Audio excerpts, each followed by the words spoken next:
Rail दुर्घटनाओं को रोकने के लिए टीपीडब्ल्यूएस यानी ट्रेन प्रोटेक्शन वार्निंग सिस्टम से लेकर कवच तक आजमाया गया, लेकिन बालासोर रेल दुर्घटना ने एक बार फिर से रेल यात्रियों की सुरक्षा को लेकर गंभीर सवाल खड़े किए हैं। बात रेल मंत्रालय की करें और रेल की सुरक्षा को लेकर करें तो सबसे पहले टीपीडब्ल्यूएस को लेकर लंबे समय तक ट्रायल चला। टीपीडब्ल्यूएस यानी train protection and warning system. इस सिस्टम में दरअसल ट्रेन गलती से अगर रेड सिग्नल जंप कर जाती है तो train protection warning system train को रोक देता है। ये डिवाइस गाड़ी चलाते समय लोको पायलट के सभी कार्यकलापों जिसमें ब्रेकिंग, हॉर्न, थ्रोटल हैंडल को मॉनिटर करता है। लोको पायलट निश्चित समय तक कोई कार्यकलाप अगर नहीं करे तो उसे ऑडियो विजुअल इंडक्शन प्राप्त होता है।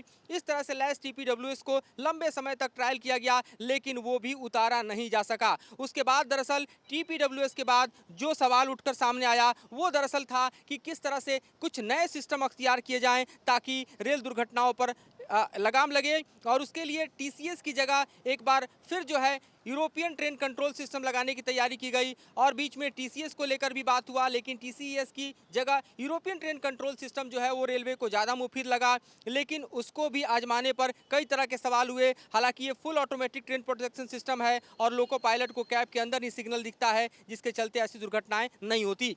तब बारी आई कवच टेक्नोलॉजी की और कवच टेक्नोलॉजी को रेल मंत्री अश्विनी वैष्णव ने खुद डिस्प्ले करके दिखाया कि इसके जरिए दो ट्रेनें नहीं टकरा सकती। कवच एक टक्कर रोधी तकनीक है और रेलवे का दावा है और उसके दावे के मुताबिक कहें तो जीरो एक्सीडेंट जो है वो कवच के जरिए होता है। लेकिन कवच के लिए सबसे जरूरी है कि इसे ट्रेन में और साथ ही रेल के पटरियों को लैस किया जाए। 2020 में national automatic train protection system के तौर पर इसे अपनाया भी किया और कवच एक SIL 4 प्रमाणित टेक्नोलॉजी के तौर पर धीरे धीरे जो है वो रेलवे के हम कहें कि प्रोटेक्शन में शुमार होता चला गया। रेलवे के मुताबिक ये technology micro processor, global positioning system और रेडियो संचार से जुड़ी हुई है और जाहिर तौर पर इसके जरिए सबसे पहले जो ट्रायल हुआ वो दक्षिण मध्य रेलवे के लिंगपल्ली और विकाराबाद सेक्शन पर किया गया और स्वदेश में विकसित इस सिस्टम को आगे जो है वो अख्तियार करते हुए ट्रेनों को एक्सीडेंट से बचाने की बात शुरू हुई।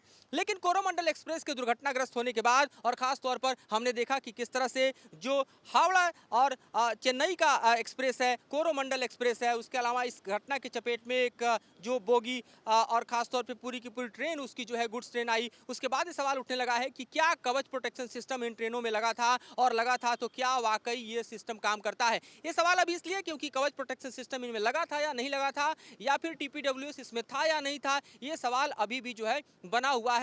जाहिर तौर पर रेलवे में इस वक्त का सबसे बड़ा सवाल यात्रियों की सुरक्षा को लेकर है। लगभग आंकड़ा समझिए कि 300 को टच करने वाला है जो डेथ टॉल है। 1000 से ज्यादा लोग इस दुर्घटना में घायल हो चुके हैं और ये कह रहा है कि अभी भी जबकि हम कवच हो, AI का सिस्टम हो और फिर हम ड्राइवरलेस की बात कर रहे हैं ट्रेन की, लेकिन अभी भी होने वाली इस तरह की दुर्घटनाएं और ये हुई जो घटना है उसने रेलवे की सुरक्षा और रेलवे के हम कहें कि यात्रियों की सुरक्षा को लेकर जो गंभीर सवाल खड़े किए हैं वो सवाल जो है हम कहें कि आने वाले दिनों में रेलवे के एड्रेस करना पड़ेगा और ये बताना पड़ेगा कि दरअसल रेलवे की सुरक्षा को लेकर जो इंश्योर करने की एक तरह से हम कहें जिम्मेदारी है, उस जिम्मेदारी में इतनी बड़ी चूक क्यों हुई और क्या ये टेक्नोलॉजी फेल्योर था और क्या जो दावे किए जा रहे थे वो दावे जमीन पर नहीं उतर पाए।